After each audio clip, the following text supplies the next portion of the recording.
आऊज़ बिल्लाहि मिनश शैतानिर रजीम बिस्मिल्लाहिर्रहमानिर्रहीम। अस्सलामु अलैकुम डियर स्टूडेंट्स। आज की इस इम्पोर्टेंट वीडियो में मैं आपको John Keats as a romantic poet, John Keats as a pure poet और John Keats as a lover of nature, ये सवाल आपको इस वीडियो में दिखाऊंगा। तो काइंडली आपने इस वीडियो को लास्ट भी आखिर तक वॉच करना है जी। John Keats was an English romantic lyric poet whose verse is known for its vivid imagery and great sense appeal.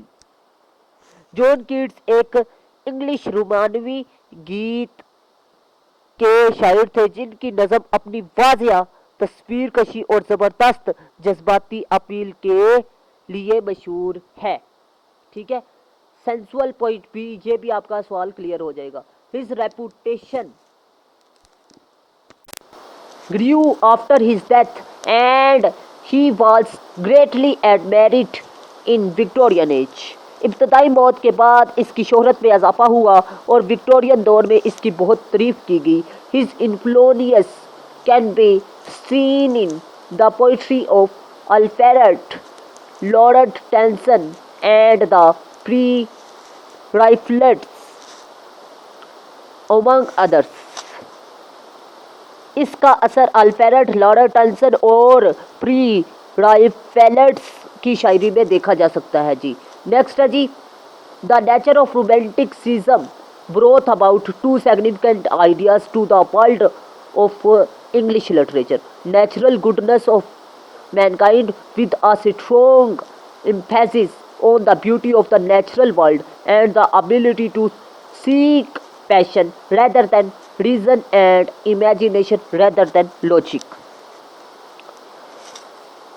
मतलब रोमानवियत की फितरत ने अंग्रेजी अदब की दुनिया में दो अहम नजरियात को जन्म दिया। नूए इंसान की कुदरती भलाई और कुदरती दुनिया की खूबसूरती पर जोर देने के लिए और दलाइल के बजाय जज्बा तलाश करने की सलाहियत और मुंतक के बजाय ख्यालात को। ये दूसरा पॉइंट, अगर आपके पास टाइम है तो आप लिखें रोमांटिक पोइट्री में, अगर टाइम कम है तो फिर ना लिखें। ठीक है। John Keats does not right on social issues. John Keats समाजी बुराइयों पर नहीं लिखता, बिकॉज समाजी बुराइयों या समाजी मसाइल पर। Because the genre of his poetry is romantic, क्योंकि उसकी पोइट्री की सिन्फ जोन सी है, किस्म जोन सी है, वो रोमांटिक है। इन फैक्ट हकीकत में he does not touch them and keeps himself away from them. और इसके अलावा उसकी जोन सी पोइट्री है हकीकत में वो समाजी मसाइल को भी टच करती है। ठीक है, टच नहीं करती बल्कि दूर है इन चीज़ों से। ठीक है। He is of the view that is not necessary to explain what is happening in the world so far as the real purpose of his of poetry is concerned. इनका ख्याल है कि जहाँ तक शायरी का असल मकसद का ताल्लुक है, दुनिया में क्या हो रहा है इसकी वजाहत ज़रूरी नहीं। John Keats is last but the best romantic poet in English literature if we critically evaluate his poems. John Keats अंग्रेज़ी अदब में आखिरी लेकिन बेहतरीन रोमानवी शायर है अगर हम इनकी नज़मों का तनकीदी जायज़ा लें। It is because he is not a social poet, क्योंकि वो समाजी शायर नहीं है। Social poetry deals with the social and political problems of a society। और समाजी पोइट्री जो सी है वो किसके मुतल्लिक है, समाज के मुतल्लिक है। और वो समाज किसके मुतल्लिक है, सियासत के मुतल्लिक है। ठीक है। नेक्स्ट है जी, नेक्स्ट पॉइंट है जी, ये भी आप लिख सकते हैं और नहीं भी लिख सकते हैं जी, ये आपकी मर्जी पर डिपेंड करता है जी। ठीक है। फर्स्ट पॉइंट आपने लास्ट में लिखना है, उसके बाद आपने दूसरा और तीसरा पॉइंट लिखना है या नहीं, टाइम के लिहाज से आपने लिखना है। ठीक है। लेकिन ये पॉइंट मैं आपको बताता चलूँ, John Keats as a non political poet, ये सवाल पूछ ले तो फिर आपने ये दो पॉइंट लास्ट में लिखने हैं। ठीक है। Unlike John Keats many great poets demonstrate social problems in their poetry. कि जॉन कीट्स के बरक्स बहुत से बड़े शायर अपनी नज़मों में समाजी मसाइल का मुज़ाहरा करते हैं। दे explicate follies in people and also steer society by using sonical words। मतलब ये है जी कि वो लोगों में हमाकते बयान करता है और घटिया अल्फाज इस्तेमाल करके माशरे पर तंज भी करते हैं। कौन से लोग? जो उनसे दूसरे शायर हैं उनकी बात कर रहा है। Some poets talk about politics whereas other comment on people's behavior, but John Keats has no nexus with politics, nor does he lay a hand on norms of the civilization in his poems, as he is purely romantic। मतलब ये है जी कि कुछ जो उनसे शायर है सियासत के बारे में बात करते हैं जबकि दूसरे लोगों के रवैयों पर तबसरा करते हैं, लेकिन जॉन कीट्स का सियासत से कोई ताल्लुक़ नहीं और ना ही वो अपनी नज़मों में तहज़ीब के असूलों पर हाथ डालता है, क्योंकि वो खालिसन रोमानवी शायर है।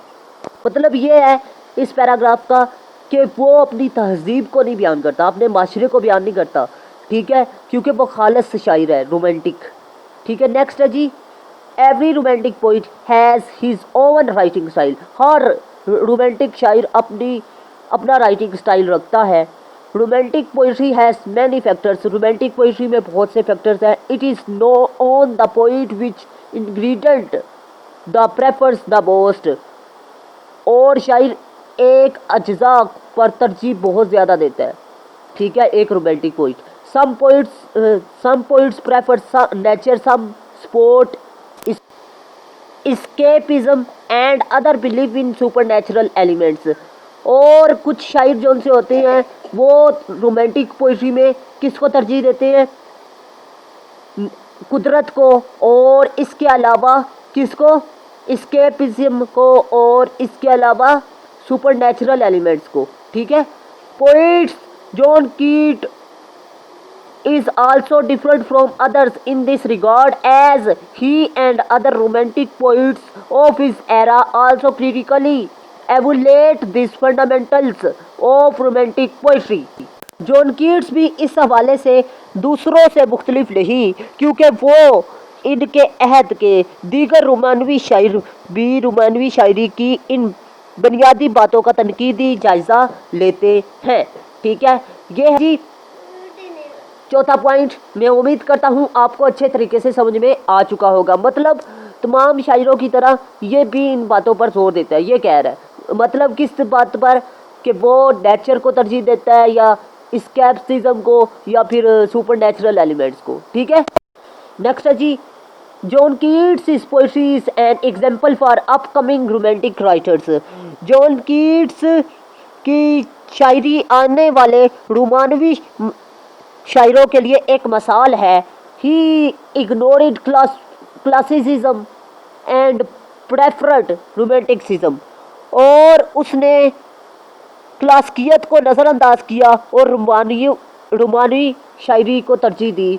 इन that time when other poets were talking about the French revolution and social issues. इस ज़माने में जब दूसरे शायर इनकलाब फ्रांस और समाजी मसाइल पर बात कर रहे थे, Keats bounded himself to write poetry for the sake of pleasure. और कीट्स ने खुशी की खातिर खुद को शायरी लिखने का पाबंद किया।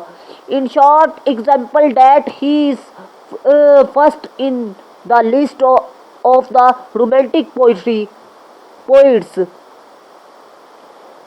मुख्तसर यह कि जॉन कीट्स की माजी की मोहब्बत, खूबसूरती की जुस्तजू और फरार पसंदी,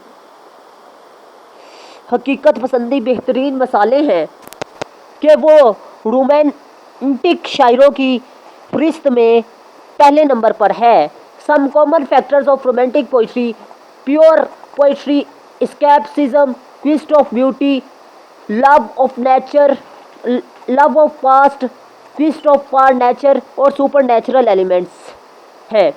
और कुछ फैक्टर रोमांटिक पोइट्री के ये हैं जी: pure poetry, escapism, quest of for beauty, love of past, quest for nature, supernatural. These common yet important elements of romantic poetry can be found in the poetry of John Keats. और ये जो से common elements हैं ये John Keats की romantic poetry में पाए जाते हैं। स्टूडेंट्स, अभी वीडियो ख़त्म नहीं हुई, एक अहम बात बताता चलूँ। मैंने 9th से लेकर मैं इंग्लिश तक ऑनलाइन क्लासेस का आगाज़ किया है।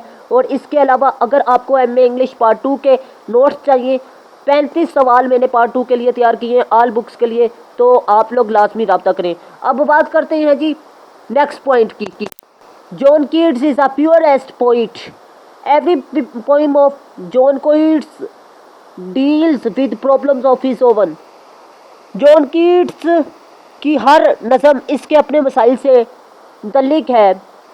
हिज पोइट्री इज़ ऑब्जेक्टिव, और उसकी नज़म जो सी है वो मरूजी है। It is neither for the sake of criticism nor to apprise the people of any society. और ये ना तो तनकीद के लिए है और ना ही किसी माशरे के लोगों को आगाह करने के लिए। He gives neither any message nor does advice to his readers। और ना ही ये कोई पैगाम देती है और ना ही कोई पढ़ने वाले के लिए नसीहत करती है। His poetry lacks morality, और इसकी पोइट्री में अखलाकियात की कमी है। His words are not sarcastic, मतलब इसके अल्फाज तंजिया नहीं है। He does poetry for the sake of poetry only, और इस का जो सा पोइट्री लिखने का मकसद है वो सिर्फ शायरी है। John Keats hence is considered as the purest poet in the history of English literature. बस जॉन कीट्स को खालस प्योरेस्ट इंग्लिश लिटरेचर का शायर माना जाता है। नेक्स्ट है जी pure poetry is a vital element of our romantic poetry. खालसपन रोमांटिक पोइट्री का बुनियादी पहलू होता है। If we critically evaluate John Keats as a romantic poet, we find that his purpose to do poetry only for poetry is one of the major factor which makes him romantic poetry. अगर हम John Keats की एक रोमानवी शायर के तौर पर तनकीदी जायज़ा लें तो हमें मालूम होता है कि इसका मकसद सिर्फ शायरी के लिए शायरी करने का बड़ा पहलू है जो इसे रोमांटिक शायर बनाता है। नेक्स्ट है जी escapism makes John Keats a romantic poet. He has been bestowed with the wonderful power of imagination. इसे तख़य्युल यानी ख्याल की हैरत अंगेज ताकत से नवाजा गया है। John Keats is the most romantic poet, therefore he is the most escapist of them all. John Keats सबसे ज़्यादा रोमानवी शायर है, इसीलिए वो इन सब में सबसे ज़्यादा फरार पसंद भी है, ठीक है, भागने वाला भी है। When he remains failed to face harsh realities of life, he finds pleasure in his imagination, where he creates a world of his own। वो जब वो जिंदगी की तलख हकीकतों का सामना करने में नाकाम रहता है तो इसे अपने तख़य्युल में खुशी मिलती है जहां वो एक दुनिया कायम करता है, अपनी दुनिया कायम करता है। He enjoys the company of birds, flowers, landscapes, mountains and reverse in his imagination. वो अपने ख्याल में परिंदों, फूलों, मनाजर और फूलों और दरियाओं की सोहबत से क्या करता है, लुत्फ़ अंदोज़ होता है। दुनिया के दुख बर्दाश्त कर करके ना थक चुका है जॉन कीट्स, इसीलिए वो दुनिया से बागी हो जाता है, ठीक है, ये हम कह सकते हैं एस्केपिज्म। नेक्स्ट है जी Keats is known as escapist. Keats जाना जाता है फरारी के नाम से। In his poem ode to nightingale, Keats describe the tendency of escapism. Ode to nightingale में फरारियत पन के रुझान को बयान करता है Keats. He proud this idea of escape very beautifully. इसने फरारियत के इस ख्याल को बहुत खूबसूरती से पेश किया इस नज़म में। He desired to go away from this real world in the world of Nightingale, because this real world is full of strife, sad and grief. Nightingale की दुनिया में चले जाए, इसकी ख्वाहिश थी कि वो हकीकी दुनिया से निकलकर नाइटिंगेल की दुनिया में चला जाए, क्योंकि ये दुनिया झगड़े, उदासी और गम से बड़ी बड़ी है। मैंने पहले ही आपको बता दिया है कि वो दुनिया से बहुत ज़्यादा क्या तंग आ चुका है, इसीलिए वो दुनिया से भागना चाहता है। ठीक है, ये एस्केपिज्म है। ठीक है, और यही पॉइंट यहाँ पर भी बयान कर रहा है। ठीक है राइटर। नेक्स्ट है जी, for example in one of his romantic poem ode to nightingale, John Keats creates his imaginative world where he enjoys sweet eternal song of the nightingale, which provides peace to his mind and harmony to his soul. मिसाल के तौर पर वो अपनी रोमानवी नज़मों में से एक odd to nightingale में जॉन कीट्स अपने ख्यालों की दुनिया बनाता है, जहाँ वो बहुत ही प्यारे नाइटिंगेल के मीठी और हमेशा वाले गीत से लुत्फ़ अंदोज़ होता है, जो उसके दिमाग को सुकून और इसकी रूह को हमहंगी ही फराहम करता है। Escapism is the most important ingredient of romantic poetry. Escapism बहुत ही अहम अज्जा होता है, जुज़ होता है रोमांटिक पोइट्री का। It is available in the poetry of John Keats and makes him the best romantic poet. और ये इसकी पोइट्री में दस्तयाब है ये जुज़, और यही इसको बेहतरीन शायर बनाता है। नेक्स्ट पॉइंट है 7, beauty is the religion of John Keats. खूबसूरती जॉन कीट्स का मजहब है। He can find it in birds, in clouds, in art, in forest, in flowers, ever in Greek mythology. वो इसे परिंदों में, बादलों में, फन में, जंगलों में, फूलों में, यहाँ तक के यूनानी अफसानों में भी पा सकता है। He is passionate lover of beauty, और वो जज्बाती तौर पर नेचर का बहुत बड़ा आशिक है। His poetry directly hits the sense of his readers. इनकी शायरी इनके पढ़ने वालों के हवास को बराह रास्त मुतासर करती है। According to him, beauty is everlasting and it always affects all five senses. इनके मुताबिक खूबसूरती लाजवाल है और ये हमेशा पांचों हवास को मुतासर करती है। Even in various pains, sufferings and disappointments, he enriches his beauty with sensuous beauty. परेशानियों दूर, दर्दों, मसाइब और मायूसियों से भी वो अपनी शायरी को हुस्नो हसन से मालामाल करता है। Hyperion for instance is sad and depressed poem, yet Keats can not stop himself mentioning beauty when he says a thing of beauty is a joy forever. मिसाल के तौर पर हाइपरन उदास और अफसुर्दा नज़म है, लेकिन कीट्स खुद को खूबसूरती का जिक्र करने से नहीं रोक सकता जब वो कहता है खूबसूरती की चीज़ हमेशा के लिए खुशी होती है। ठीक है, नेक्स्ट पॉइंट है जी, Keats' imagination increased the importance of beauty, and in his imagination he goes beyond the senses.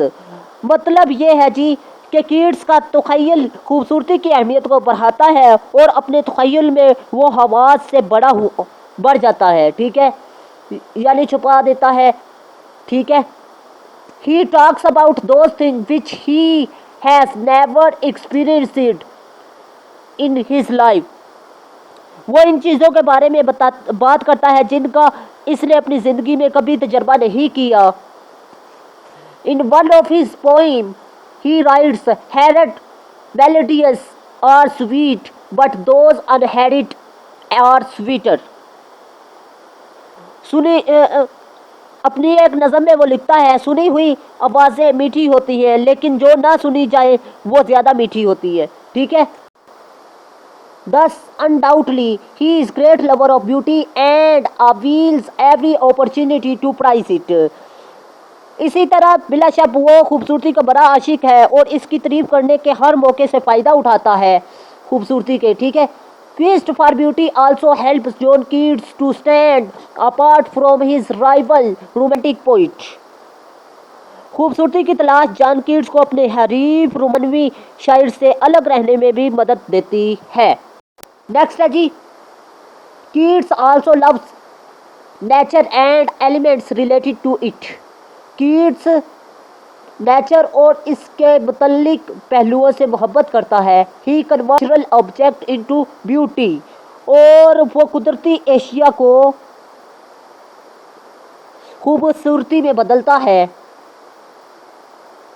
And ordinary things becomes extraordinary when it possesses from the eyes of John Keats. एक आम चीज़ इस वक्त गैर मामूली हो जाती है जब वो जॉन कीट्स की नज़रों में से गुजरती है। He has an unbelievable power to create words for natural elements. इसके पास कुदरती अनासर से अल्फाज तख़य्युल करने के नाक़ाबिले यकीन ताकत है। However, लेकिन फिर भी he does not exaggerate them as S.T. Coleridge does. ताहम वो इन्हीं S.T. कोलरिज के तौर पर बढ़ा चढ़ाकर पेश नहीं करता, S.T. कोलरिज की तरह। Like all Romantics, Keats loves nature and it's varied charm. तमाम रोमांटिक शायरों की तरह कीट्स को फितरत और इसके मतनुआ जो पहलू हैं उनसे बहुत ज़्यादा मोहब्बत है। He has a vivid sense of color and he transfigures everything into beauty that he touches with. इसके पास रंगों को वाज़िया एहसास और हर इस चीज़ को खूबसूरती में बदल देता है। ये सारी सलाहियत मौजूद है, ठीक है। जैसे कि वो कहता है मौके की जादुई हाथ, मतलब वो जो भी चीज़ उसकी कुदरत के बारे में मिले उसे मौके की तलाश में रहता है कि इसे किस तरह खूबसूरती के साथ बयान करूँ अपनी पोइट्री में, ठीक है। नेक्स्ट है जी, in nothing else is Keats as a romantic as in his frank purest of beauty. किसी और चीज़ में कीट्स इतना रोमांटिक नहीं है जितना कि इसकी खूबसूरती के वाज़िया हसूल में है। Besides, the writing style of John Keats has flaw in it. इसके अलावा जॉन कीट्स का तर्ज तहरीर भी इससे बहता है, मतलब वो लिखता भी इसी वजह से है। The musical style of writing revise romanticism and also increase the interest of readers. मौसीकी का अंदाज़ा तहरीर रोमांटिक को जिंदा करता है और कायरीन की दिलचस्पी भी बढ़ाता है। Keats belong to a literary movement called romanticism. Keats का ताल्लुक एक अदबी तहरीर से है जिसे रोमांटिक कहते हैं, रुमानवियत कहते हैं। Romantic poets because of their theories of literature and life were drawn to lyric poetry. They even developed a new form of ode, often called the romantic meditative ode. रोमानवी शायर अदब और ज़िंदगी के अपने नज़रियात की वजह से गीत यानी शायरी की तरफ राग़िब होता है, यहाँ तक कि उन्होंने ओड की एक नई शक्ल तैयार की जिसे अक्सर रोमानवी मुरक्कबा भी कहा जाता है, ठीक है। नेक्स्ट है जी, thus in his imagination he remembers of people who are introduced to him through Greek literature. इसी तरह वो अपने तख़य्युल में यूनानी लोगों को याद करता है जो यूनानी अदब के ज़रिए इसे मुतारफ़ करवाते हैं। Keats Hellenism is notable in his thought in this regard, और इस सिलसिले में कीट्स की हेलेनिज़म काबिल ज़िक्र है। Not only Greeks but also people of medieval period are matter of interest for him. इसके लिए न सिर्फ यूनानी बल्कि कुरान वस्ती के लोग भी दिलचस्पी का बाइस हैं। So John Keats' love for past also increased the strength of his romantic poetry and makes him a perfect romantic poet. लिहाजा जॉन कीट्स की माजी से मोहब्बत भी इसके रोमांटिक शायरी की कुव्वत बढ़ाती है और इसे एक बेहतरीन और मुकम्मल रोमांटिक पोइट बनाती है। ठीक है, नेक्स्ट है to conclude we can say that Keats is poetry is a fine example of highly romantic poetry. नतीजा अखज़ करने के लिए हम कह सकते हैं कि कीट्स की शायरी इंतहाई रोमानवी शायरी की उम्दा साल है। In fact, it touches almost all the aspects of romantic poetry: love for beauty and love for nature, love for the past, supernaturalism, glow of emotion, and last but not least, the revealing power of imagination. दर हकीकत ये रोमानवी शायरी के तमाम पहलुओं को छूती है, जिससे हुस्न से मोहब्बत और फितरत से मोहब्बत, माजी की मोहब्बत, माफूकुल फितरत और जज्बात की चमक और आखिरी लेकिन कम से कम ख्यालात के जाहिर करने वाली ताकत नहीं। देयरफॉर इसीलिए मिडलटन मेरे calls Keats a true romantic poet. इसीलिए मिडलटन मेरे कीट्स को एक हकीकी रोमानवी शायर कहते हैं।